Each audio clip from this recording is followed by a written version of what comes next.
Long before the strangers came from across the sea, the land that would be called Nigeria was alive with stories. The kingdoms of Oyo, Benin, Igbo, and Sokoto sang different songs but shared one heart, proud, bright, and free. Rivers were roads of trade. Kings ruled with drums and wisdom. Children laughed beneath palm trees, and warriors carried spears not for greed but to defend honor. But across the sea, another land was watching.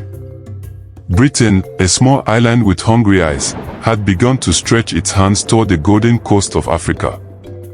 Their ships were like iron birds that swallowed men and dreams. They said they came to trade salt, cloth, and gunpowder for palm oil and ivory. But the trade soon smelled of blood.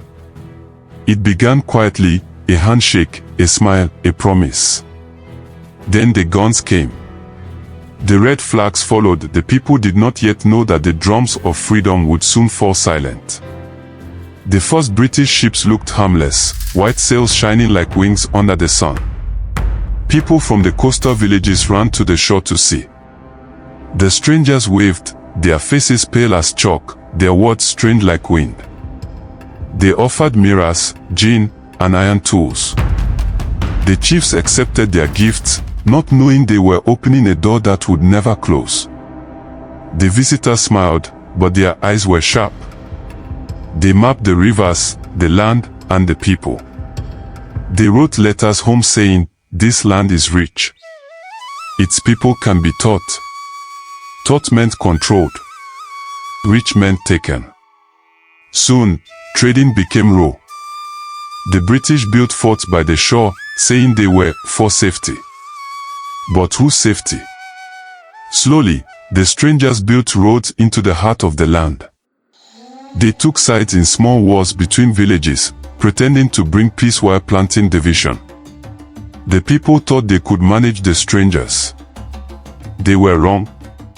Every handshake hid a chain. By the time the kings realized the danger, it was too late. The British had returned with soldiers, guns, and a strange new law. In Benin, the Oba warned his people, "Do not trust the white man's smile. His left hand gives while his right hand takes." But Britain had made up its mind. They wanted the palm oil, the gold, and the ground beneath it. When some kingdoms resisted, their palaces were burned. In 1897, Benin City fell to fire and steel.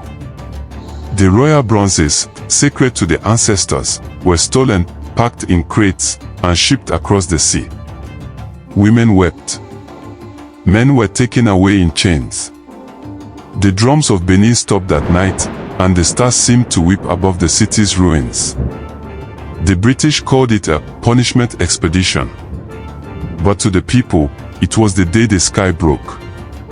Far to the west, the Oyo Empire watched the flames of Benin and felt the tremor of doom. Once mighty, Oyo's power had already weakened. Civil wars had torn it apart, and the British stepped in like vultures after a battle. They spoke of protection, a new word that meant control. The elephant sat in his palace, his crown heavy with worry. Messengers came daily, "The British are coming with papers to sign." Papers that would steal the land in silence. Some chiefs agreed, hoping to save their people. Others refused and vanished into the forest. The British soldiers marched through villages, their rifles gleaming, their voices cold. And still, the people believed resistance might work. They did not yet understand that the strangers fought not for honor, but for empire. By the time the elephant's royal drums stopped, Oyo's walls were empty. The kingdom had become a name on a British map. In the north, under the hot sun of Sokoto, a different kind of struggle began. The caliphs and amirs ruled under the green flag of faith. When Britain came, they spoke softly at first, "We come to help you govern." But the amirs saw through the lie. In 1903, the British marched into Sokoto with cannons. The caliph's horsemen charged, swords flashing in the light.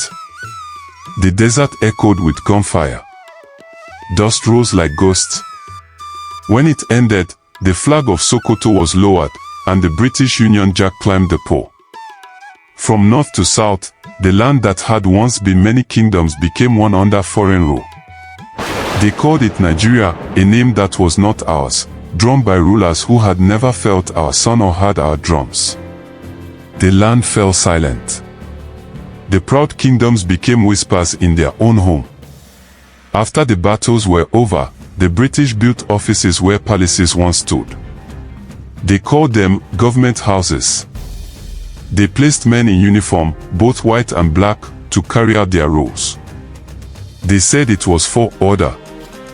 But the people soon saw it was for control. Taxes were introduced. Farmers were told to pay money for land that had always been theirs. When they asked why, soldiers answered with whips.